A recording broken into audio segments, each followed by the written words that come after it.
sahabat anti hoax, balik lagi di BTS atau Bincang Tangkal Hoax bersama saya Rahma sebagai host BTS kali ini. Konten BTS sendiri merupakan bagian dari program media, yaitu program yang dilaksanakan Mavindo bersama mitra lainnya untuk mewujudkan ekosistem cyber yang aman. Nah, pada episode BTS kali ini kita akan membahas seputar mengenal periksa fakta lewat Lomba Indonesia Periksa Fakta. Berkaitan tentang tema ini, kita sudah ditemani oleh Kak Anissa Aprilia Monoarta yang merupakan juara 1 Lomba Indonesia Periksa Fakta 3 kategori jurnalis dari Tirta Media. Gitu. Halo Kak Anissa. Halo Kak Rahma, apa kabar? Baik, bagaimana Kak Anissa gitu? Saya baik Mbak, Alhamdulillah. Aroma juaranya masih terasa ya gitu? Alhamdulillah sampai sekarang masih terasa. Bahkan depan saya masih terasa baunya gitu. Wah, apa ini yang baru nih? Yang baru yang dipakai sekarang Mbak. Wah, hadiah dari lomba kemarin. Alhamdulillah Mbak. Alhamdulillah kalau bermanfaat ya Kak ya gitu. Alhamdulillah.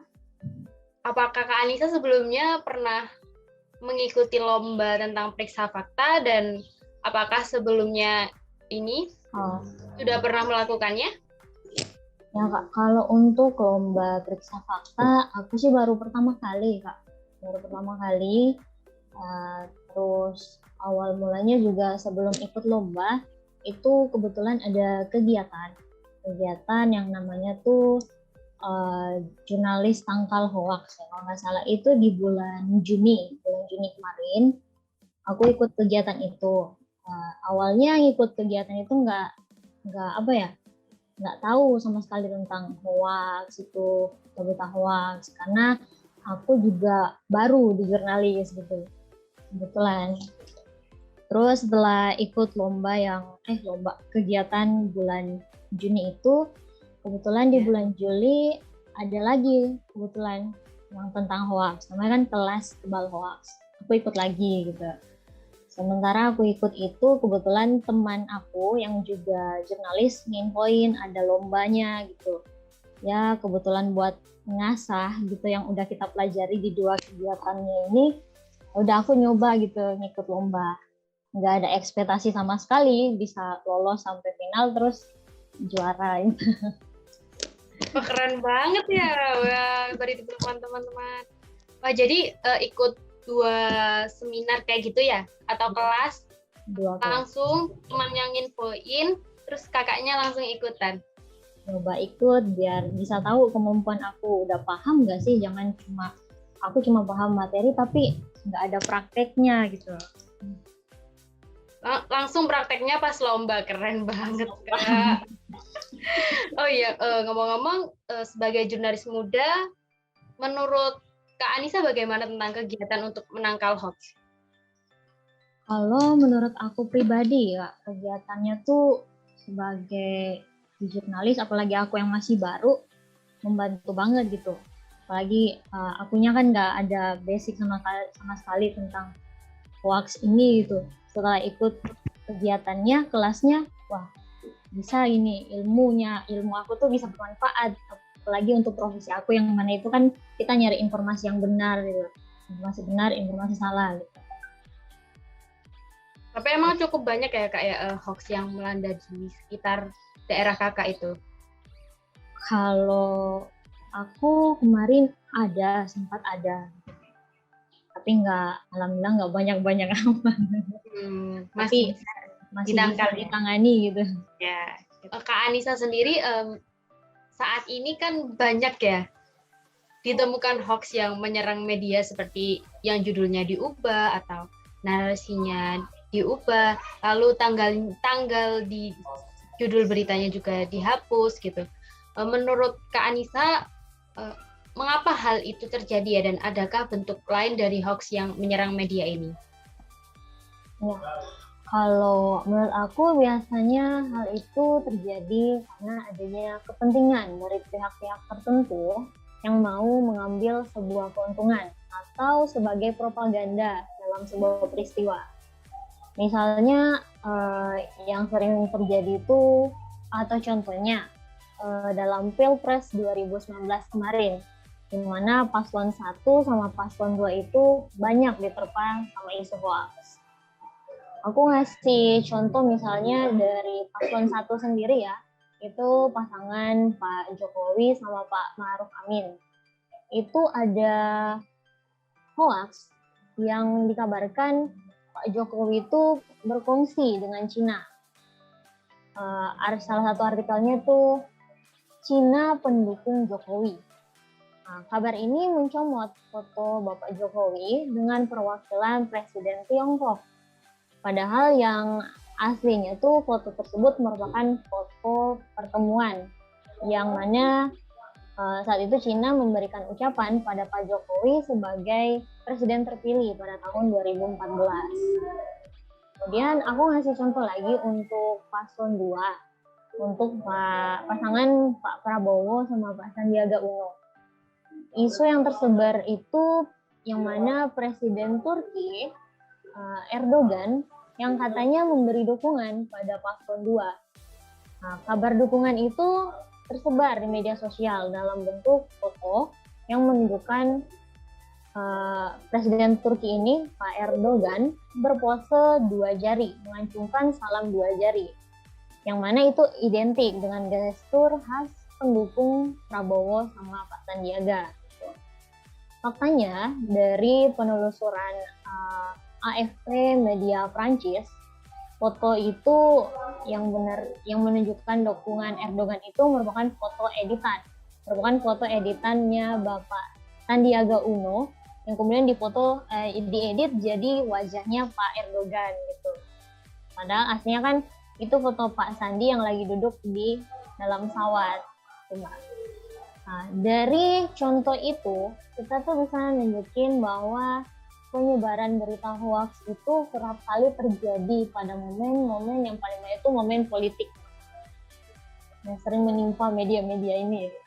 Kubu A sama kubu B itu saling menjatuhkan gitu. Jadi bisa memicu ini ya kayak pemecah belah gitu ya. Benar, Mbak. Kalau misalnya kakak mungkin apakah setelah ini kan ada pemilu nih 2024 gitu. Apakah hoax tentang politik di pemilu 2024 juga sama masifnya di pemilu sebelumnya? Hoax yang nanti yang muncul di tahun yang akan datang untuk pemilu yang akan datang. Iya betul. Menurut aku pasti itu banyak ya Mbak ya, pasti akan ada gitu. Ya setidaknya kita sebagai orang yang berpartisipasi dalam pemilu nanti itu harus pintar-pintar kalau dapat beritanya gitu. Ya pintar-pintar memilah lah. Info itu benar nggak sih? Harus nyari lagi tentang si kubu A yang dapat berita ini, benar nggak sih ini beritanya gitu. Harus nyari ke media lain gitu. Jangan hanya berpatok media yang satu ini. Iya betul, harus waspada ya Kak ya terhadap informasi yang diterima. Iya. Apalagi mungkin dari penjelasan Kakak tadi mengenai hoax yang menyerang media, kerugian apa yang didapat oleh media yang diserang hoax ini Kak? Kalau kerugian khusus untuk medianya pasti image dari media yang kena berita hoax ini, apalagi medianya yang dipercaya sama publik, itu kepercayaannya bakalan turun, image-nya tuh berkurang di mata publik. Jadi kredibilitasnya mereka itu nggak lagi sama seperti biasanya di mata orang-orang yang habis baca, oh ini media selalu gitu nyajiin berita yang benar, tiba-tiba ada berita hoax, ini media aku nggak percaya lagi sama media ini, jadi pasti peminatnya turun media ini, pasti pindah ke media-media lain. Jadi ada satu kesalahan gitu langsung ya kayak gitu merusak ya tanpa tidak sadar merusak image tersebut. Mungkin ada yang ditambahkan tentang ini, saran atau tips? Saran ya untuk untuk teman-teman atau untuk masyarakat yang sering mengakses media sosmed, kalau dapat informasi yang kita tuh masih kurang percaya sama berita ini tuh jangan langsung main di share aja gitu, harus ditelusuri lebih lanjut lagi gitu, jangan berpatok sama media yang kita udah baca sekali aja, jadi harus nyari ke website lain gitu. Terus kita harus baca kembali, jangan cuma berpatok di judulnya aja, kita udah ngambil kesimpulan gitu. Oh ini berita benar nih, padahal isinya nggak sesuai gitu. Meningkatkan literasi juga ya Kak ya gitu. Benar, Mbak. Oh ya, jadi tipsnya yaitu cek and recheck itu yang utama ya Kak ya. Iya, kita harus ngecek lagi. Iya, terus cari informasi referensi lainnya gitu ya, nggak hanya berpatok pada satu artikel aja gitu ya. Benar. Oke, teman-teman, itu dia tips dari Kak Anissa sebagai jurnalis. Semoga kalian bisa menerima dan memahaminya ya. Oke Kak Anissa, karena ini waktu terakhir kita, terima kasih atas sharing dan waktunya hari ini gitu ya.